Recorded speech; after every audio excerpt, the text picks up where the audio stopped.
जुड़ चुके हैं सभी का आप सभी का स्वागत है जो यहाँ पे आ चुके हैं। सचिन,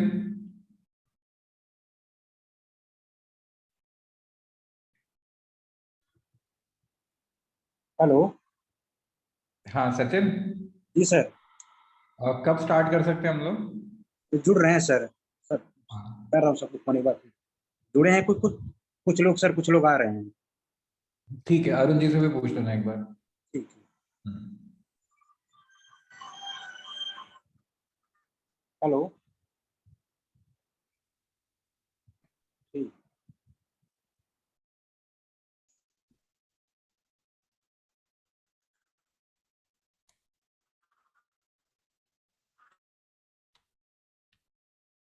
राम गोपाल जी, आप सुन पा रहे हैं मेरे को?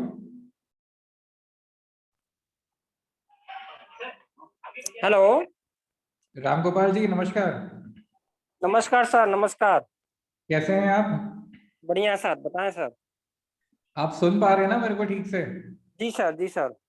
जी। राम गोपाल जी, कुछ नए लोग हमारे साथ जुड़े हैं, जी सर। तो एक बार अपना परिचय सबको दे दें आप। जी सर। मैं वैदिक कृषि का एमडी राम गोपाल बोल रहा हूँ सर। और मेरा क्वालिफिकेशन एमएससी माइक्रोबायोलॉजी है। और मैंने अभी एफपीओ 1 साल में बनाया है, लेकिन अभी 800 किसान हमारे साथ जुड़े हुए हैं। और हमने अपने महाराजगंज जिले में एक अच्छी टीम खड़ा कर दी है, जिसमें 14 एफपीओ काम कर रहे हैं। और बेसिकली मैं काम जो कर रहा हूँ सर, वो 5 हमारे पास देसी बीज हैं गेहूं के, और 10 हमारे पास धान की देसी वैरायटी हैं। तो हम लोग इसी पे काम कर रहे हैं, और जैविक तरीके से इसको मैन्युफैक्चरिंग में कैसे लाया जाए, इस क्रम में हमने अभी एक आटा चक्की बनवाया है, जो साइकिल से चला के उसको हम उपयोग कर सकते हैं अपने घरों में। तो इसका इनॉग्रेशन अभी कुछ दिन में बाद डीएम साहब करेंगे। और बेसिकली मैं अगर आपको बताऊं तो काला नमक का ही काम हमारे पूर्वांचल का जो है, वैदिक कृषि के द्वारा किया जा रहा है सर। अच्छा, जी सर। एक मिनट।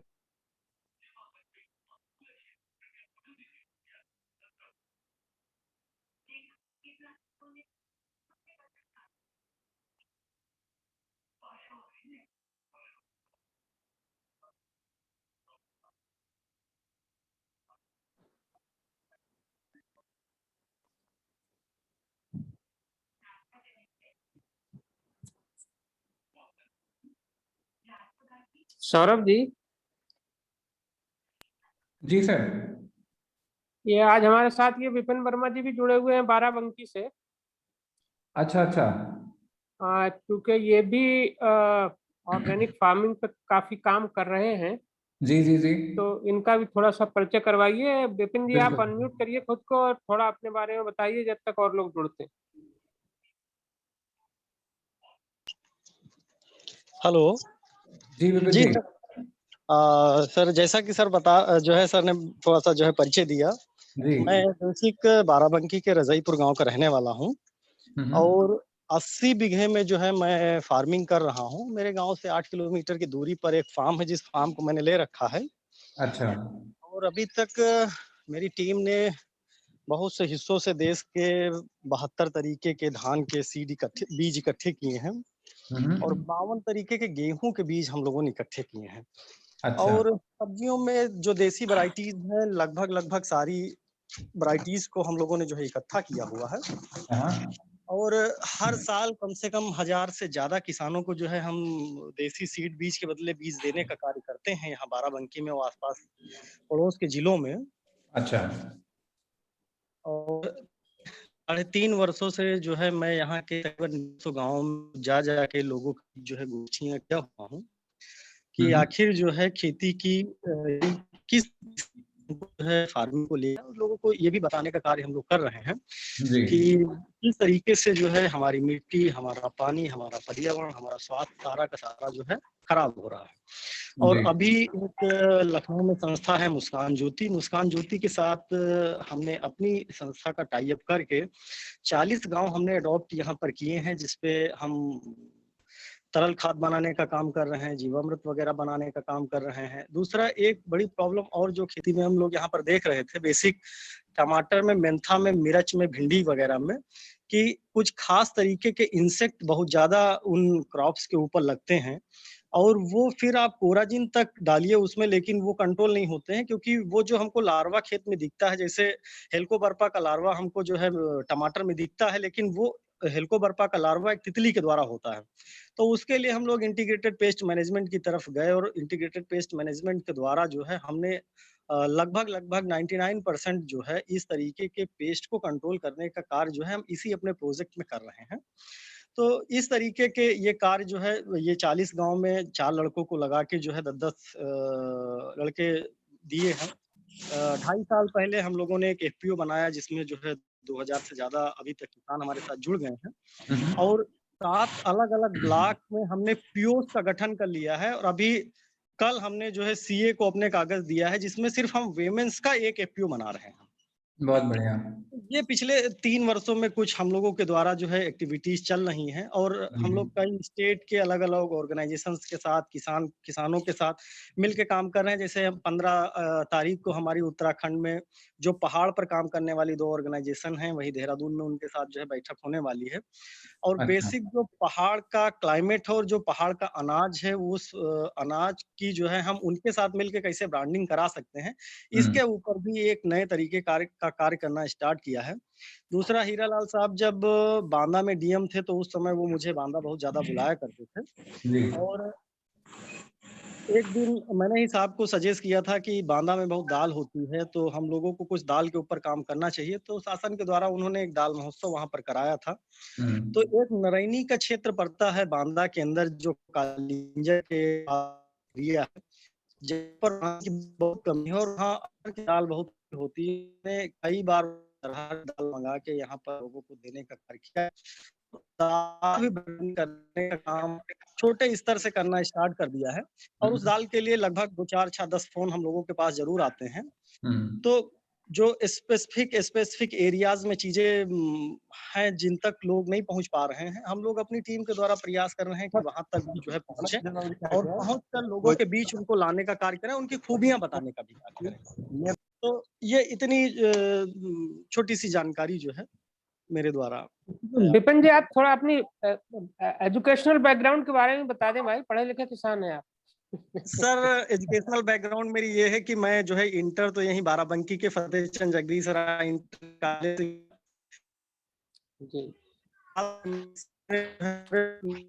विपिन जी, आपकी आवाज कट रही है विपिन बाबू।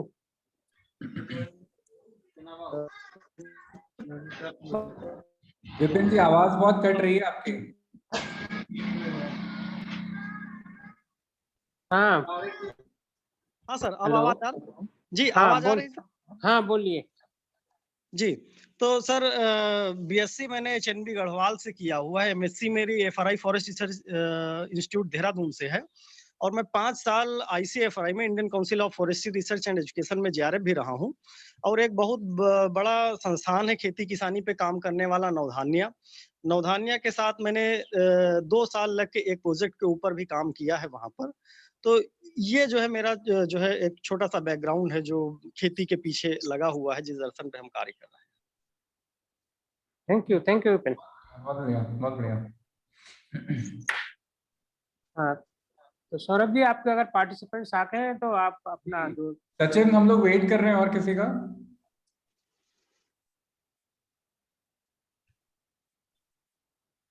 हेलो, हाँ सचिन, हम वेट कर रहे हैं और किसी का। प्रमोद जी आ रहे हैं सर, खेत में थे अपने, वो आ रहे हैं, घर पे आ रहे हैं। अच्छा अच्छा। Okay, in the mean time जितने लोग जुड़े हैं उनमें से अगर कोई अपना एक्सपीरियंस शेयर करना चाहे, थोड़ा इंट्रोड्यूस करें। गोविंद जी संत कबीर नगर से हैं सर।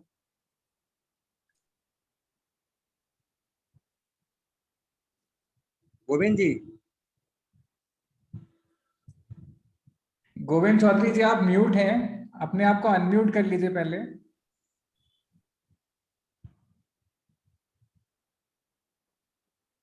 और गोविंद चौधरी जी, अनम्यूट करिए अपने आप को, आपका माइक बंद है।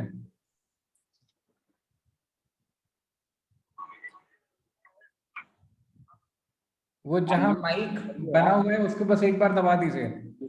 सौरभ जी सर।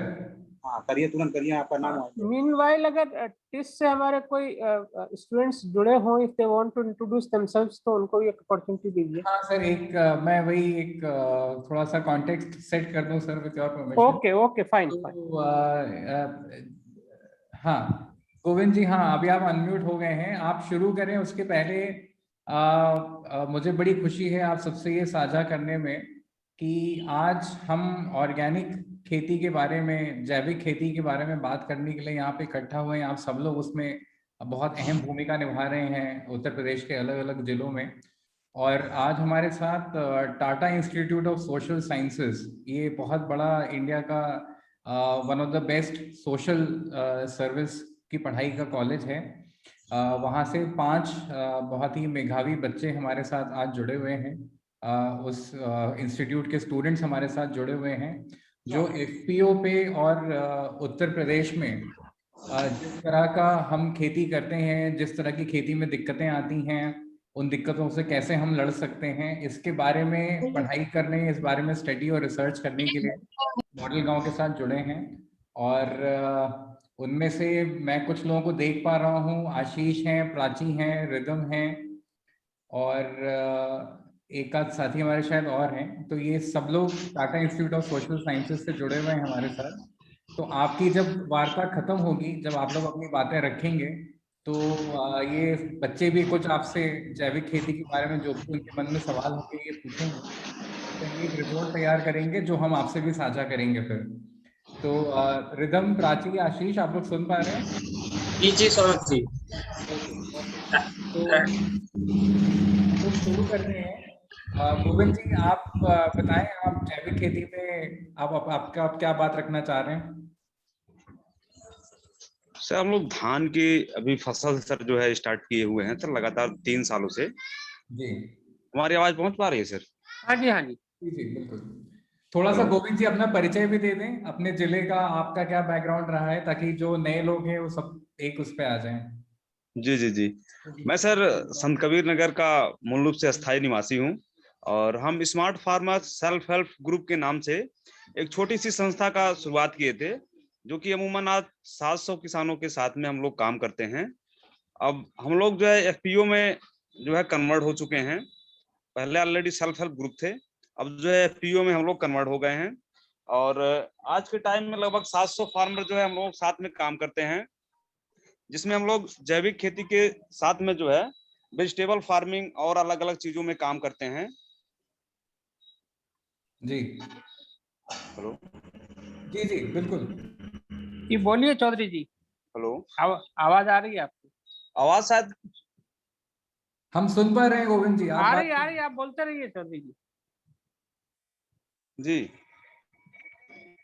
तो हम लोग सर धान और मक्का और जो है गन्ना, इन सारी चीजों पे सर जो है अभी हम लोग बिल्कुल स्टार्टअप हैं और धीरे धीरे करके सर जो हम लोग इसके लिए काम कर रहे हैं सर जो है अच्छा, तो ये जैविक खेती की तरफ आपका रुझान कैसे बना?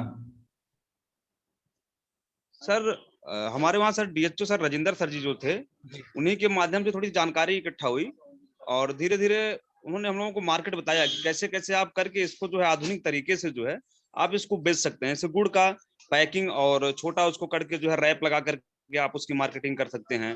दूध का भी जैसे उन्होंने बताया कि दूध की अगर क्वालिटी को थोड़ा सा आप मेंटेन करेंगे, आप गिरी नस्ल की गाय रखें और थोड़ा सा उसको एक मार्केटिंग की तरफ ले जाएं कि आज के मार्केट में उसकी वैल्यूएशन को थोड़ा सा आप बताएं कि जो आप मार्केट का दूध ले रहे हैं और फार्मर के दूध में दोनों में अंतर क्या है। तो उस तरह से धीरे धीरे करके सर हम लोग स्टेप बाय स्टेप जो है आज के टाइम में बढ़ रहे हैं। जी सर। तो आर्थिक रूप से गोविंद जी, जैविक के बारे में जैसे माना जाता है कि आर्थिक रूप से महंगी पड़ती है और मुनाफा भी उस हिसाब से जो है, तो इसको आप कैसे देखते हैं? आपका क्या एक्सपीरियंस रहा है कि जैविक खेती और एक्सपीरियंस सर इसमें मार्केट का सर जो है एक बहुत बड़ा सर इश्यूज है। जी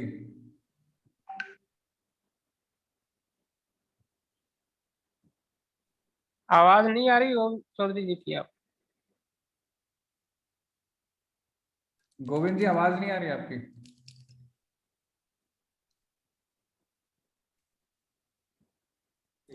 disconnected. हाँ अभी आ रही है।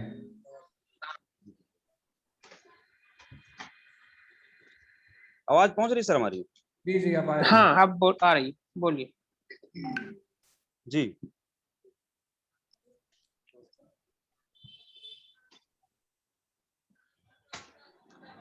सर, मार्केट को थोड़ा सा जो है ध्यान में रख करके कि हम अपनी चीजों को कहाँ बेच रहे हैं, किन के बीच में जा रहे हैं, थोड़ा सा इसका थोड़ा सा ख्याल करना होता है। तो उस हिसाब से सर हम लोग शहर की तरफ या फिर जो उस तरह के लोग हैं जो इसको खरीद सके, वहां तक सर ले जाकर हम लोग पहुंचा मार्केटिंग करते हैं सर।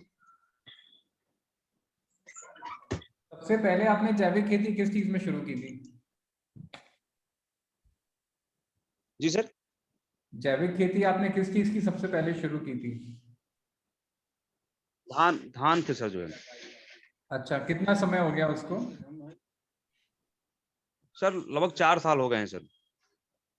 अच्छा, जिसमें तो सर अमूमन 300 किसान जो है, हाँ हाँ 300 किसान सर काला नमक के लिए सर जो है हमारे आसपास गोरखपुर और संत कबीर नगर और महाराजगंज के जिले से हमारे पास लगभग 300 फार्मर ऐसे हैं जो कि काला नमक की खेती जो है हम लोग काला नमक की करते हैं सर। अच्छा, और जिसकी मार्केटिंग सर हम लोकल स्तर से खलीलाबाद, गोरखपुर और कुछ लखनऊ तक के जो परिचित हैं, धीरे धीरे करके सर हम पहुंचा करके अपनी चीजों को सर बेच लेते हैं सर। अच्छा जी सर। गोविंद जी, ये बताइए कि जब आपने जैविक खेती के बारे में सोचा होगा, शुरुआत की होगी, तो सबसे कठिन होता है एक आम किसान को समझाना कि जैविक खेती पे क्यों वो काम करना शुरू करे। तो क्या इस तरह की कोई दिक्कतें आपको महसूस हुई पहले? आपको लोगों का माइंडसेट बदलने में, शुरुआती टाइम में सर जो है, शुरुआती टाइम में थोड़ा सा दिक्कत सर रहा, क्योंकि जो एक परंपरागत जो उनकी खेती रही जो है, और उसके बाद उसको बदलने में जो है थोड़ा सा टाइम लगा उनको, और उस अनुपात में उनको उत्पादन नहीं थोड़ा सा मिल पा रहा था। क्योंकि विपिन भैया भी करते हैं जो है, विपिन भैया भी शायद जानते हैं उस चीज को कि अगर ऑलरेडी मतलब पहले से वहां पे पेस्टिसाइड की खेती की जा रही हो, पेस्टिसाइड की खेती की जा रही हो, तो आप तुरंत अगर बदलते हैं तो आपको थोड़ा सा टाइम लगेगा उस उत्पादन को लेने में, और एकाएक बदलेंगे आप तो थोड़ा सा चीजों को जो है मैनेज करने में भी थोड़ी सी दिक्कत होती है। और आज के टाइम में हमारा जो फार्मर है, किसान है, थोड़ा सा आराम पसंद हो गया है, वो बदलने के लिए जो है तुरंत के लिए तैयार नहीं है। उसको चाहिए कि दुकान से गया, सामान लिया, डाल दिया, काम उसका खत्म हो गया। जी तो इस ऐसी परिस्थिति में आपने कैसे उस चीज को संभाला फिर? हम लोग सर गांव में सर एक छोटा छोटा सर ग्रुप तैयार करते हैं, 12 से 15 किसानों का एक छोटा छोटा ग्रुप तैयार करते हैं, उनको ट्रेंड करते हैं, और उनके बीच में हम अपना एक एक्सीलेंट रखते हैं, और एक्सीलेंट को हम वेल ट्रेंड करते हैं उनको सारी चीजों को, कैसे आप जो है खेती में अपनी खाद को कैसे तैयार करेंगे, कैसे जो है अपनी पेस्टिसाइड तैयार करेंगे, और कैसे इसको जो है आप यूज करेंगे। तो धीरे धीरे करके सर हम लोग उसको कर रहे हैं अभी सर जो है। तो जो किसान आपके साथ शुरू से जुड़े हैं पिछले 4 साल से, उसके पहले आपके साथ जो किसान शुरू से जुड़े हुए हैं आपके साथ पिछले 4 साल से, जी, तो वो जब उसके पहले परंपरागत खेती करते थे और अब जब जैविक में आ गए हैं, तो उसका क्या आकलन रहा है? कितना मुनाफा बढ़ा है? उनको पसंद आ रहा है? आगे और जैविक बढ़ाएंगे क्या? उनका क्या सोचना है?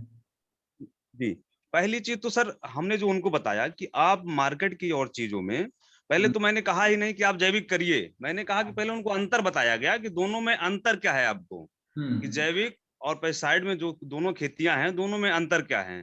जैसे आज के टाइम में सर जो है आपका एक मार्केट में कराटे के नाम से जो है दवा आती है, जिसका केमिकल नाम है उसको साइपरमेथेन सर। अच्छा जी, साइपरमेथेन सर उसका केमिकल नाम है। साइपरमेथेन सर यदि जो है मतलब 2 ml दवा जो है पानी में घोल करके किसी 1 साल के जानवर, जैसे गाय का बच्चा हो या भैंस का बच्चा हो या फिर किसी बकरी का बच्चा हो, उसको नहला दिया जाए तो 2 घंटे में एक्सपायर कर जाएगी।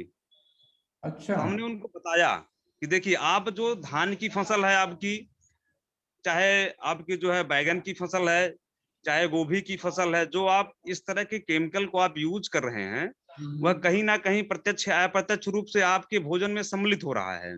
बिल्कुल। और अब आपके टाइम में जो है आपके शरीर को कहीं ना कहीं नुकसान भी कर रहा है। तो पहली चीज आप अपनी भोजन प्रणाली में सुधार आपके आएगा। जी। तो पहले आप स्वयं के लिए खाना मतलब करने के लिए आप शुरू करिए कि मैं स्वयं खाना है और अच्छा खाना है। तो इससे आपकी दो चीजें फायदेमंद होगी। पहली चीज तो आपके अंदर एक श्रम का एक रूटीन आएगा कि आप जो है आपका जो बेस्ट टाइम जा रहा था, मतलब सुबह का 5 बजे से लेकर के सुबह के 8 बजे तक का जो 3 घंटे का टाइम मिलता था, वो आप अपने लिए निकालेंगे और फिर शाम का आप 2 घंटा अपनी खेत में आप दे पाएंगे। और वही स्थिति जो है, जब उनको लगा कि धीरे धीरे नई चीजें ठीक हो रही हैं, हमारे घर की सब्जी है, हमारा बचत हो रहा है पर डे लगभग 200 रुपए का, तो धीरे धीरे वो परिवर्तन हुए और फिर धीरे धीरे करके जो है चीजों में लोगों में परिवर्तन आ रहा है।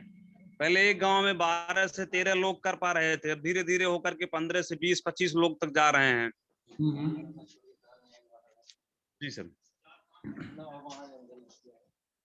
तो इसमें गोविंद जी आमतौर से मतलब एक एवरेज अगर हम पूछें तो आमदनी के हिसाब से कितना फर्क पड़ता है परंपरागत खेती में और जैविक में, अगर हम वो तुलना करें तो?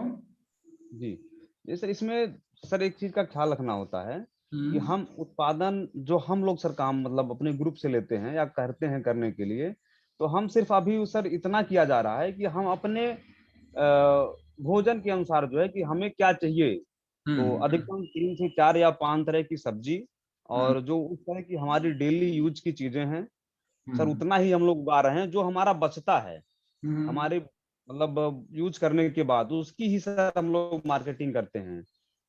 अच्छा। क्योंकि अगर हमने बहुत बल्क उगा लिया या बहुत ज्यादा गोभी हमने उगा लिया या बहुत ज्यादा हमने टमाटर उगा लिया या बहुत ज्यादा हमने जो है मिर्चा उगा लिया या बहुत ज्यादा हमने जो है कोई चीज को उगा लिया और उसकी मार्केटिंग नहीं हो पाई, तो हमारा किसान वहीं टूट जाएगा और हम बेच नहीं पाए। जी विपिन जी, थोड़ा आप भी इस पे मार्केटिंग वाले इशू पे थोड़ा सा बताइए। आप भी मार्केटिंग में ऑलरेडी इन्वॉल्व हैं, तो किस तरह के इश्यूज हैं और जो चौधरी जी बता रहे हैं उसमें अगर आप कुछ और ऐड करना चाहते हैं, क्योंकि चौधरी जी तो अभी जैसा उन्होंने बताया कि स्मॉल स्केल पे कर रहे हैं, इसलिए मार्केटिंग की शायद उतनी प्रॉब्लम नहीं आ रही है। लेकिन अगर इसको लार्ज स्केल पे करना है, अगर हम ऑर्गेनिक फार्मिंग को ही मेन स्ट्रीम फार्मिंग बनाना चाहते हैं, तो लार्ज स्केल पे करना पड़ेगा। तो अगर ये इश्यूज रहेंगे तो फिर वो अप स्केलिंग उसकी हो ही नहीं पाएगी, बिकॉज ये डर तो हमेशा रहेगा कि ज्यादा प्रोडक्शन होगा तो उसका वैल्यू कम हो सकता है, मार्केट वैल्यू। तो थोड़ा इसमें विपिन जी आपका क्या अनुभव है, थोड़ा सा बताएं। ये बच्चे सुन रहे हैं, probably they want to have a diversified opinion on these subjects. Sir, सबसे पहली चीज तो ये है कि हम लोगों को ये समझना है कि एक्चुअली किसान की जो टोटल प्रॉफिट है वो प्रॉफिट उसका 3 जगह पर जा रहा है। एक तो महंगे सीड पर जा रहा है, फर्टिलाइजर पर जा रहा है, पेस्टिसाइड पर जा रहा है, और अभी एक टेक्नोलॉजी का हिस्सा किसान के साथ जुड़ गया है। ये 4 चीजें जो है किसान के शोषण का पूरा जरिया बन गई हैं खेती के अंदर। हम लोगों ने सबसे पहले इन चीजों को आइडेंटिफाई करने के बाद किसानों को समझाने का कार्य किया। जैसे मैं फॉर एग्जांपल आपको 1-2 उदाहरण देता हूं। हम मिर्च की खेती करते हैं। मिर्च का सीड 1,10,000 रुपए से लेकर 2 लाख 2.5 लाख रुपए तक जाता है। अगर शिमला मिर्च की हम खेती करते हैं तो वो 4.5 लाख रुपए पर केजी तक जाता है। और इस बीज के साथ विपिन एक बार केजी की मैं बात कर रहा हूँ क्योंकि मेरे कई साथी करते हैं और मुझे वो बुलाते रहते हैं अपने फार्म पर और मैं सबसे ज्यादा गौर इस चीज का करता हूँ कि आखिर वो किस प्राइस पर उस चीज को खरीद कर लेकर आए। अब पहली चीज तो ये है। दूसरी चीज ये है कि ये सारा सीड हाइब्रिड सीड होता है और हाइब्रिड सीड का जो एक दुष्परिणाम हम लोगों ने देखा है वो ये देखा हुआ है कि सबसे ज्यादा डिजीज किसी भी क्रॉप के ऊपर इंपैक्ट करती है तो हाइब्रिड सीड के ऊपर सबसे, हाइब्रिड सीड से जो तैयार क्रॉप होती है उसके ऊपर सबसे ज्यादा जो है इंसेक्ट और डिजीज, फंगस, ये सारी जो है उसके ऊपर असर करती हैं। हम लोगों ने ये देखना चालू किया कि क्या देसी में कोई ऐसी वैरायटी मिर्च की नहीं थी क्या कि जिसको जो है हम इतना महंगा खरीद कर लाए, और हमने करना स्टार्ट किया तो हमको कई जो है देसी मिर्च की ऐसी वैरायटीज मिली जो किसी भी मायने में हाइब्रिड सीड की जो हाइब्रिड सीड है उससे उसका उत्पादन कम हो।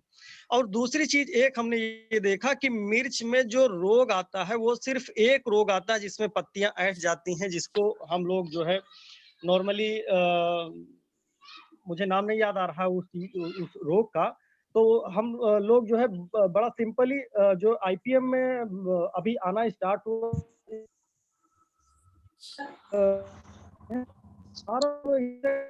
सर आवाज नहीं आ रही। हाँ आएगी आएगी, थोड़ा गांव में है ना, नेटवर्क का इशू रहता है।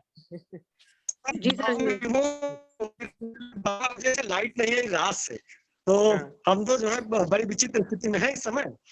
तो वो जो मिर्च के ऊपर डिजीज आ रहा, उस डिजीज को हमने ये देखा कि देसी वैरायटी के ऊपर सबसे कम डिजीज आ रहा है।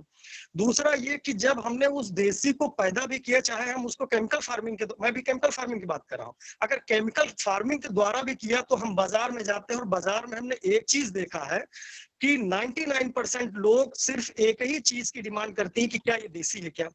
अब देसी का डिमांड करने का उनके पीछे का एक कारण ये समझ में आया हम लोगों के जो है कि और मैं जब इसके ऊपर थोड़ा शोध कार्य कर रहा था तभी मुझे जो है तमाम पेपर्स इस तरीके के जानने को मिले कि जो देसी क्रॉप है उस क्रॉप के अंदर न्यूट्रेंट वैल्यू सबसे ज्यादा है।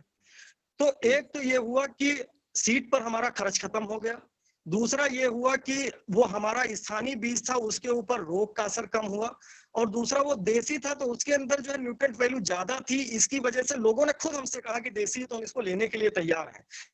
हमको बहुत ज्यादा बातचीत नहीं करनी पड़ी, कुछ 10-5 जो है व्हाट्सएप ग्रुप बनाए, व्हाट्सएप ग्रुपों के द्वारा इतना ज्यादा फैल गया कि आज ये स्थिति होती है कि कई आईएएस अधिकारी सचिवालय में जो मुझे वो खुद फोन किए कि हम सब्जियां अपने लिए आपके फार्म से मंगाना चाह रहे हैं, हम अपना आदमी भेजना चाह रहे हैं आपके यहाँ। और कैसे उन तक पहुंची मुझे नहीं कोई जानकारी है कि कैसे उन तक जो है पहुंच गई ये सारी जो है बातें। तो ये इतनी चीजें हैं कि अगर हम जो है आने वाले को ये थोड़ा बताने में जो है कामयाब हो जाए कि हम जो कर रहे हैं वो देसी कर रहे हैं और देसी के अंदर ही पूर्ण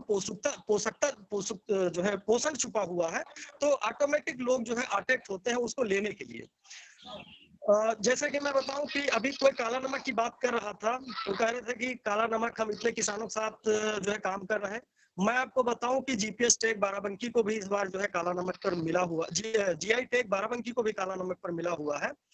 5 कुंटल काला नमक चावल के लिए तो मुझे आज फोन आया, और ऐसा कोई दिन बीतता नहीं जिस दिन जो है काला नमक और इस तरीके की चीजों के लिए फोन ना आते हो लोगों के बाहर से भी। कई कंपनियां दिल्ली की स्वयं जो है मेल कर चुकी है, हम लोगों ने ऐसे उनको मेल किया था कि इस तरीके से काम करते हैं। आज उनकी सारी क्वेरीज आ गए कि हमको जो है, हमने उनको जो अपना सर्टिफिकेट भेजा, उनके खुद हमको जो है मेल्स आ रहे हैं, फोन आ रहे हैं कि हमको जो है आप सैंपल भेजिए, हम लेने के लिए जो तैयार हैं। तो ये मेरा जगह के लिए। ओके सौरभ जी, जो और लोग जुड़े हैं हमारे, प्रमोद जी अगर जुड़ गए हो तो उनको प्रमोद जी आ गए ना, या और जो किसान भाई जुड़े हैं उनसे भी थोड़ा सा है। जुड़ गए हैं सर, प्रमोद जी हैं। हाँ तो प्रमोद जी को इनवाइट करो, थोड़ा बताएंगे वो।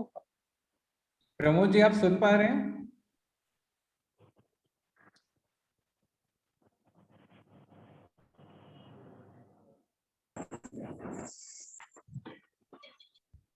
प्रमोद जी तक आवाज, चलिए जब तक प्रमोद जी जुड़ते हैं तब तक से और सज्जन से बात कर सकते हैं। बढ़िया है सर, वो भी मणि शंकर जी हैं। हाँ तो उनको इनवाइट करो ना, मणि शंकर जी हैं तो हाँ सामने दिख रहे हैं। जी जी शंकर जी आप अनम्यूट करिए अपने आप को, आप म्यूट पे हैं। हाँ हेलो हेलो हाँ जी बोले, आपकी आवाज आ रही है। सौरभ जी बताइए। नमस्कार सर। नमस्कार जी, नमस्कार सर मेरा नाम मणि शंकर तिवारी है, मैं जिला बलिया और मैं जैविक खेती करता हूँ और लौकी और बैगन, ब्लैक गेहूँ। हेलो जी मणि शंकर जी बताइए। ये सब खेती सब्जियां, सब सारी सब्जियां करते हैं जैविक खेती सर। और कब से कर रहे हैं मणिशंकर जी जैविक खेती आप? 6 साल से कर रहे हैं सर। 6 साल से? जी। तो उससे पहले अपनी वही परंपरागत खेती चलती थी? हम लोग के जो पापा थे वो अपना वो सब डाई यूरिया से खेती करते थे। जब से मैं इससे वो फार्मिंग से जुड़े, डिफरेंस देने के लिए तो जब से आप जैविक खेती में आपने अपनाई है तब से क्या आपको फर्क पता लगा? बहुत कैसा अच्छा अनुभव हमको रहा है? लगा। 2 साल तो थोड़ा दिक्कत हुआ। हाँ 2 साल जो पैदावार के ऊपर है, 2 साल तक उसको मेरा जो मिट्टी का जो है शुद्ध होने में थोड़ा दिक्कत।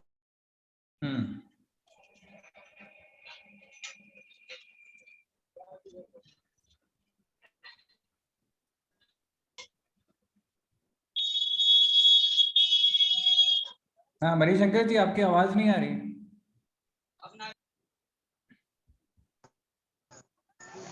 हेलो। हाँ हाँ बताइए। हेलो। जी जी मणिशंकर जी बोलिए। हाँ जी सर। तब से मेरा खेती बहुत अच्छा पैदावार होता है। मैं मशरूम का भी खेती करता हूँ अपने यहाँ, और सारी जगह जो हर जगह जाकर अपना जो भी टेक्निकल है, जैसे उसको उगाना कैसे करना है, हर चीज समझाते हैं हर जगह जाकर से। तो ये जब से आपने शुरू किया और इसके परिणाम दिखने शुरू हुए होंगे लोगों को, तो धीरे धीरे और लोगों ने भी आप ही के तर्ज पे जैविक खेती करने चाहिए होगी, कोशिश की होगी, आपसे सहायता ली होगी। बहुत बलिया में हम लोग कम से कम 100 से आसपास जो किसान हैं, ये इस पर हम लोग लग गए। अरे वाह, बहुत बढ़िया। और अभी तो जुड़े नहीं हैं, अभी लमसम अभी चल रहे हैं, अभी बहुत लोग हैं बलिया में, और नए मीटिंग में जुड़ जाएंगे लोग। अभी कहीं होंगे या कैसे नेटवर्किंग के चलते हैं, या इसमें इतना अच्छा है हम लोग खुद अपना बनाते हैं और उसी का छिड़काव हम लोग सब करते हैं। अच्छा जी। मार्केट से कैसा रिस्पांस मिलता है मणिशंकर जी, जब आपका जैविक खेती का उत्पाद आप मार्केट में लेके जाते हैं, तो मार्केट से कैसा रिस्पांस रहता है? सबसे पहले हम लोग जो अपने खेत में जो पौधे लगाए हैं, तो उसमें हम लोग जैविक खेती के नाम से बोर्ड लगा दिए हैं, और जितना लोग जो भी है जो बोर्ड होते हैं, मैं अपना खेत के बाहर लगा दिया हूँ। और जो भी क्रॉस भी करते हैं भाई, महंगे हम लोग जैसे 2, 4, 5, 10 रुपया महंगे हम लोग बिकते हैं, मेरा अपना पैदावार जो भी है। और हम लोग का बस खेते से बिक जाता है, मार्केट तो ले ही नहीं जाना पड़ता है। अरे वाह, बहुत बढ़िया। और बस तोड़ा जाए और बस बाहर निकला जाए, तो वहां पर आदमी व्यापारी रहते हैं जो जानते हैं। ज्यादा तो आम आदमी जो डॉक्टर है, मास्टर रोस्टर है, सब जितना जो है शिक्षित जो भी आदमी है वो लेकर चले जाते हैं। और ब्लैक गेहूं भी, हर चीज ऐसे बहुत है। और अब हम लोग आसपास जो किसान हैं उनको बताया गया है कि कम खर्चा में कम खेती हो रहा है, उपज हो रहा है। और इसको समझाया जाए कि आप लोग 10 कट्ठा बो रहे हैं तो उसको 2 कट्ठा बो कर देखिए कि कितना पैदावार उसमें हो रहा है, कि आपको नहीं हो रहा है, कितना खर्चा लग रहा है, इतने में कितना खर्चा लग रहा है। ऐसे सब समझाकर, जहाँ 2 बीघा बो रहे हैं तो उसको 5 कट्ठा बोया जाता है। उसको प्रमाणित करने के लिए 2 साल के लिए उसको समय दिया जाता है। और 2 साल के तीसरे साल तक वो तो खुद अपना पिकअप पकड़ लेगा। बहुत बढ़िया, बहुत बढ़िया। तो ये मणिशंकर जी, एक चीज मेरे दिमाग में रहती है कि जैविक खेती जब आप करते हैं जी, कम से कम कितनी जमीन होनी चाहिए कि उसमें जैविक खेती से जो उत्पाद होगा वो मुनाफे वाला होगा, मतलब उससे फायदा होगा? सर ऐसा है कि जैसे अपना अपना का जमीन का ऐसा टेक्निकल कोई हर चीज है, सब सोच है। मान लीजिए 1 बीघा रहेगा तो उसमें 4 पोजीशन में उसको 5-5 कट्ठा कर देंगे, तो भिंडी 5 कट्ठा लगा दे, 5 कट्ठा नेनुआ लगा, 5 कट्ठा करेला, 5 कट्ठा में लौकी करेंगे। तो ऐसा में जो बाजार में है उससे सबसे रोज निकलेगा और रोज बिकेगा, कम खर्चा में कम उपज होगा सर।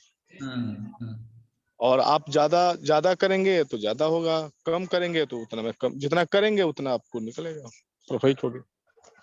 नहीं करेंगे तो कहाँ से हो पाएगा सर। तो आपके यहाँ बीज वगैरह की और वो सब कोई दिक्कत नहीं होती है? बीज हम लोग खुद अपना शोध कर लेते हैं, बीज अपना खुद अपना बनाते हैं और उसी को बोते हैं और बेचते भी हैं।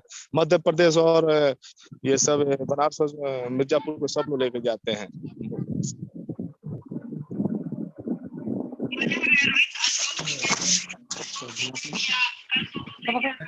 प्रमोद जी से बात हो पाई है? सर बात हुई है उनसे, जुड़े हुए हैं लेकिन वो अनम्यूट नहीं कर पा रहे हैं। तो कोई बात नहीं, तब तक जितना मणिशंकर जी, एक जो मेरे मन में सवाल चल रहा है आपसे पूछ लेता हूँ जी। आप कह रहे हैं कि 2 साल लगता है जो खेती को मतलब जैविक खेती करने में, जब हम करना शुरू करते हैं तो 2 साल के बाद वो नॉर्मल हो पाती है हमारी जमीन, यही कह रहे हैं ना आप? उसकी जो टॉक्सिसिटी है या उसका वो जो क्या कहें जहरीलापन है जो फर्टिलाइजर की वजह से, केमिकल फर्टिलाइजर की वजह से या पेस्टिसाइड की वजह से हो जाता है, वो 2 साल में खत्म हो जाता है। हाँ, जो जमीन है वो शुद्ध हो जाती है, शुद्ध हो जाती है। 2 साल में वो शुद्ध हो जाती है। तो 2 साल का जो ये पीरियड है, इसमें जो पैदावार है वो भी कम होगी। हाँ, पैदावार कम होगी। हाँ, तो आपने क्या कुछ इस तरह का हिसाब रखा था कि ये कितनी पैदावार कम हुई 1 बीघे में या 2 बीघे में, जो भी यूनिट आपने रखी हो? जैसे देखिए उसमें पौधा जैसे बोया गया सर, ऐसा है कि उसमें बोया गया, बोने के बाद उसको पौधे के जो विकसित होने की होती है, उसमें वही जो मिट्टी है वो मांगने लगता है कि दवा दीजिए। ठीक है, मैं उस दवा को नहीं, हम जैविक के जो बनाए हुए उसको देता हूँ। देने के बाद वो क्या होता है कि उस पर असर धीरे धीरे नहीं होता है, धीरे धीरे उसको उपसर्ग नहीं देता है उसको हर चीज। तो उसके लिए मैं पूरे जमीन को पूरे सिंचाई करते हैं, उसको गोकृपामृत बनाते हैं, उसको फिर पानी के साथ उसको सिंचाई करते हैं, फिर उसको मशीन से छिड़कते हैं। ऐसे करते करते उस मिट्टी को मैं शुद्ध बनाना पड़ता है। नहीं, वही मैं जानना चाह रहा हूँ। जो मैं सोच रहा हूँ वो ये है कि अगर ये पता हमको हो, हम ये सरकार को बता सकें कि भाई ये क्यों सरकार भी कर रही है ना, ऑर्गेनिक फार्मिंग की बात तो गवर्नमेंट भी कर रही है। 1 साल में नहीं होगा सर, कितना भी कोई नहीं 2 साल में होगा। आपने तो 2 साल बताया, मुझे तो अभी तक ये पता था, लोगों ने ये बताया था कि 3 साल का समय लगता है। वो सर एपीडा में देखिए, मैं बताता हूँ सर, इसका साल आपको खुद सर आपका होना लगेगा। हाँ, कोई और मित्र बोल रहे हैं, बताएं। हाँ सर, मैं ये बताना चाह रहा था जी, एपीडा से लेकर जितनी भी ऑर्गेनाइजेशंस हैं, उन सब लोगों ने वो 3 साल के ही नॉर्म्स डाल के रखे हुए हैं। जी, अच्छा। इसमें क्या होता है कि नए किसान के साथ जो दिक्कत आती है वो ये दिक्कत आती है कि जो ही हम उसको जो है 100% जैविक की तरफ लेके जाते हैं या नेचुरल फार्मिंग की तरफ लेके जाते हैं, और वो यूरिया डीएपी को अपने खेत से हटाता है, तो एक जो माइक्रोबियल बैलेंस होता है जो यूरिया डीएपी को कन्वर्ट करता है पेड़ को खाने के लिए, उसकी जो सतह होती है वो मिट्टी में टूटती है, और टूटने के बाद उसकी जो है प्रोडक्टिविटी गिरती है। अब जैविक के हिसाब से हमको एक माइक्रोबियल जो है बैलेंस मिट्टी में लाना पड़ता है, और दूसरा मिट्टी का जो सॉइल कार्बन है उस सॉइल कार्बन को हमको इंक्रीज करना पड़ता है। सर वो जो जमीन में है वो चारा उगने लगते हैं, चारा दिखाई देने लगते हैं, हर चीज जब चारा दिखाई देने लगे तो जैविक खुद आपका जमीन जो है जैविक हो गई। वो तो उसका हाँ मतलब पता लगेगा कि कब जैविक हो गई, तो आप बता रहे हैं कि जब ऐसा होने लगे तो जैविक हो गई। नहीं, मेरा सवाल विपिन ये है कि अगर हम ये बता सकें कि कोई भी यूनिट ले लो, चाहे वो बीघा ले लो, चाहे वो एकड़ ले लो, चाहे वो हेक्टेयर ले लो, राइट? मैं एक किसान के पास मान लीजिए 1 एकड़ जमीन है जिसमें वो ट्रेडिशनल खेती कर रहा था, अब उसने उसको जैविक में बदलना शुरू किया, तो 2 साल का पीरियड तो लगेगा। तो ये 2 साल में उसको ट्रेडिशनल के मुकाबले में कितना नुकसान हुआ, अगर हम इसको वर्कआउट कर पाए तो सरकार को हम ये कह सकते हैं कि भाई इसमें इतना नुकसान है, और सरकार को इस तरह की स्कीम बनाए कि 2 साल तक जो किसान का लॉस है उसको कंपेंसेट किया जाए। मैं उस पॉइंट ऑफ व्यू से जानने की कोशिश कर रहा था। बहुत होगा सर, इस पर 2 तरीके की चीजें हुई हैं जो मेरे भी नॉलेज में आई है जी। एक तो ये कि क्या चीज है? हेलो, हाँ विपिन बोल रहे थे क्या? हाँ, वो सर कोई बोल रहा था तो मैंने सोचा कि सुन लूं उनको, तब मैं हाँ कोई बात नहीं, हाँ बोले। अब 2 तरीके की चीजें हम लोगों के जो है नॉलेज में आई। मुझे आप कोरोना से पहले जो एग्रीकल्चर प्रमुख सचिव थे अमित मोहन प्रसाद, मुझे एक बार उन्होंने बुलाया था सचिवालय में इसी चीज पर मीटिंग के लिए, और उन्होंने ये बात जो है मैं 2 लोग गए हुए थे, तो उन्होंने ये बात हमारे सामने रखी कि चारों तरफ जो है डाटा ये आ रहे हैं कि ऑर्गेनिक फार्मिंग से प्रोडक्टिविटी घट रही है, और उन्होंने 3-4 जो है यूनिवर्सिटीज के डाटा हम लोगों के सामने रखे। तो हमने उनसे ये बात कही, हमने कहा कि सर ये चीज तो हम लोग कर रहे हैं, इस चीज को हम लोग भी देख रहे हैं कि प्रोडक्टिविटी गिर रही है, लेकिन हो क्या रहा है कि जब हम सॉइल जो है खेती के साथ अगर हम सॉइल कार्बन बढ़ाने में कामयाब नहीं हो पा रहे हैं, उस कंडीशन में हमारा जो उत्पादन गिरता है, और उसको हमने उनसे कहा था कि ये 2 से 3 फसलों में कवर हो जाता है, और उस 2 से 3 फसलों में उस समय हम लोगों को उस तकनीकी का ज्ञान नहीं था, अब जाके उस तकनीकी का ज्ञान हुआ, नहीं उस समय हम उनके पास इस चीज को रखते। अभी क्या किया है सरकार ने कि शायद किन्हीं कमेटियों ने सरकार को इस चीज के लिए रिकमेंड किया कि जो 3 साल तक गवर्नमेंट का लॉस होता है, तो उसके लिए कुछ कंपोजिशन सरकार जो है वो किसानों को दे। तो इस तरीके के कुछ एनजीओस को, एक एनजीओ बाराबंकी में काम कर रहा है, जिसको सरकार ने जो है पहले साल में 8,000 रुपए किसान को पे करने के लिए बोला है 1 एकड़ के पीछे, दूसरे तो ये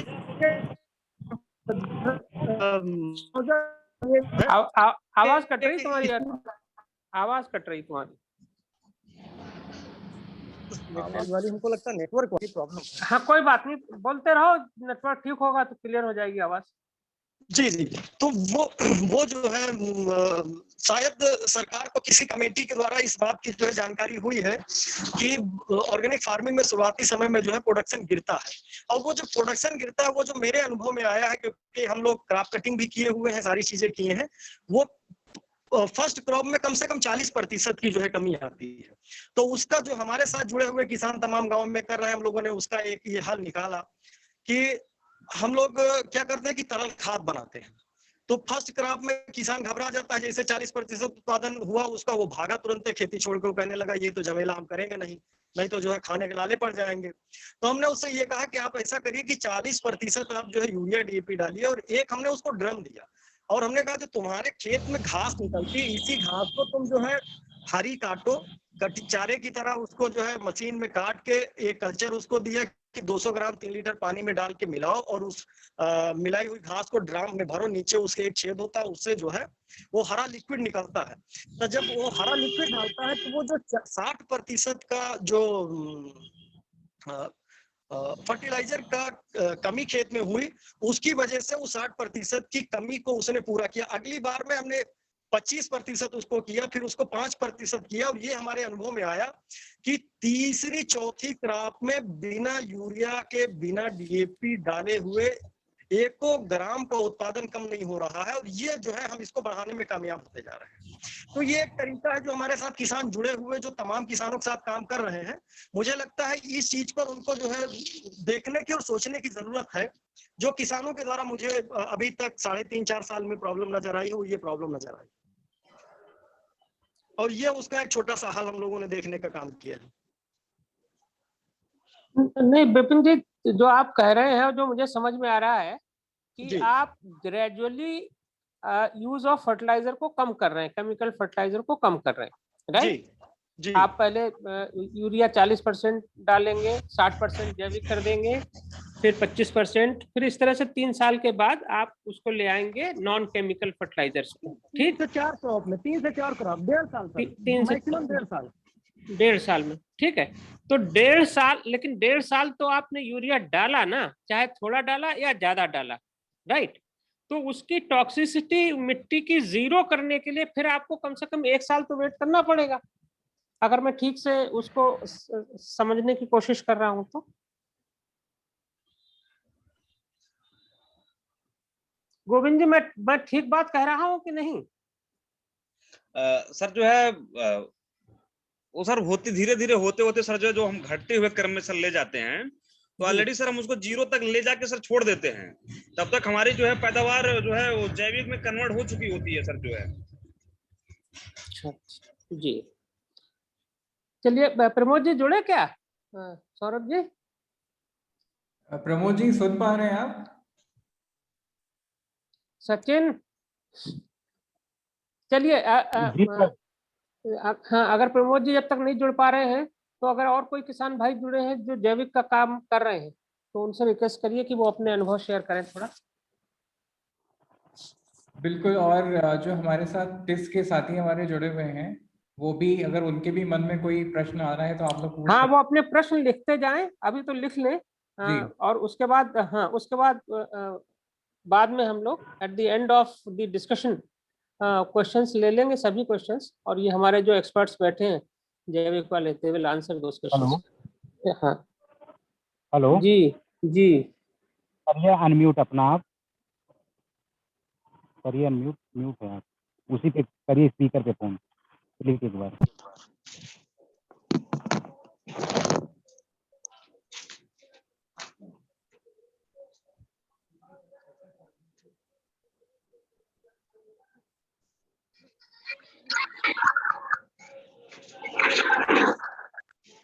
सुशील कुमार जी।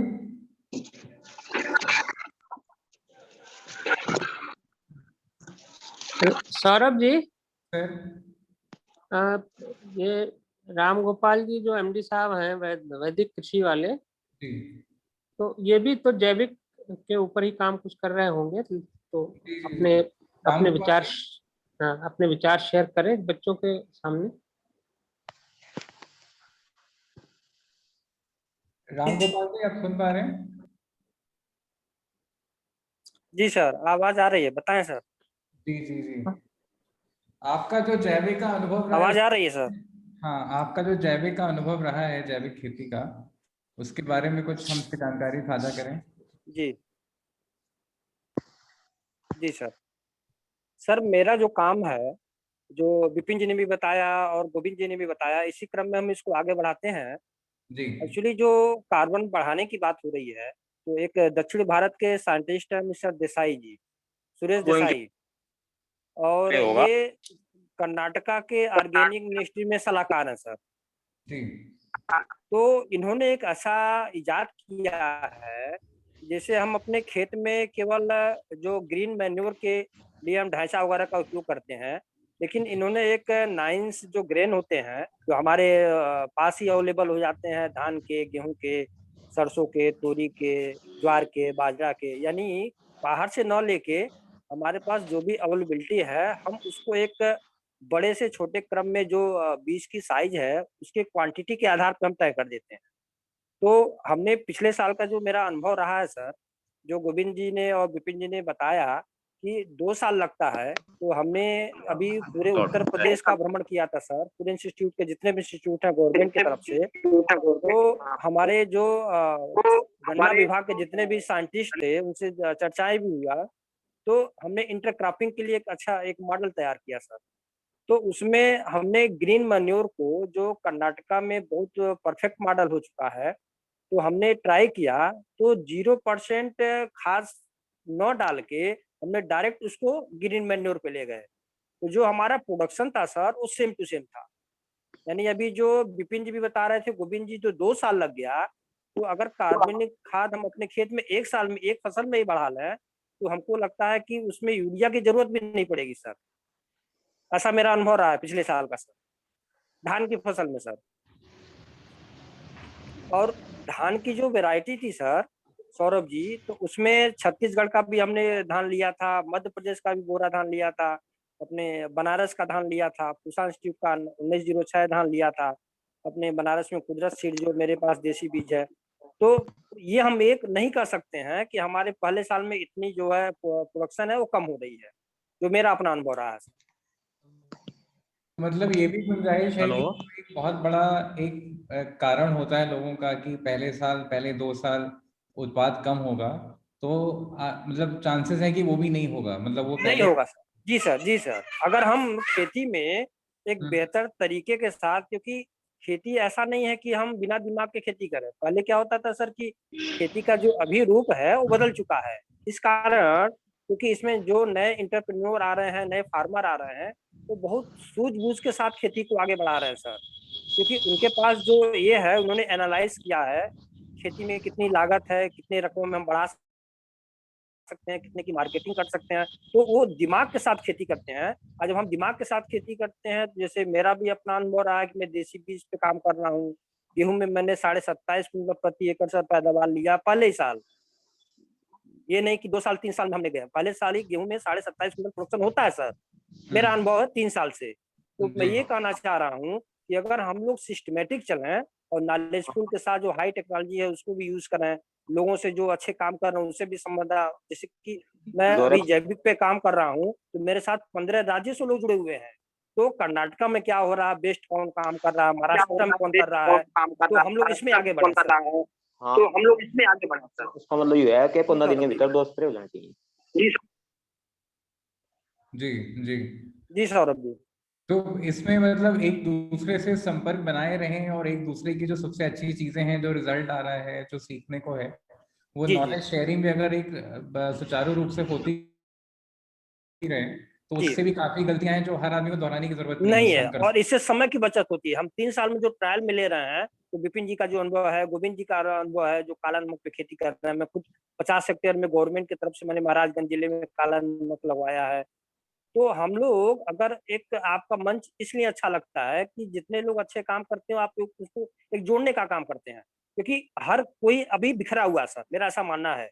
और इसमें पढ़े लिखे लोग भी हैं। मैंने भी एफआरआई से माइक्रोराइजा में पीएचडी, ये हमारा रिसर्च हुआ है, जेएनयू से हमारा 1 साल का पब्लिकेशन हुआ है। तो मेरा अनुभव ये रहा है सर कि जो हमारे पास क्वालिफिकेशन होती है और फील्ड में जो हम काम करते हैं, जमीन आसमान का अंतर होता है। फॉर एग्जाम्पल मैं बताऊं, माइक्रोराइजा में हमारा 3 महीने का रिसर्च था, जो एनालिसिस ऑफ फॉरेस्ट्री में पब्लिकेशन है, राम गोपाल के नाम से।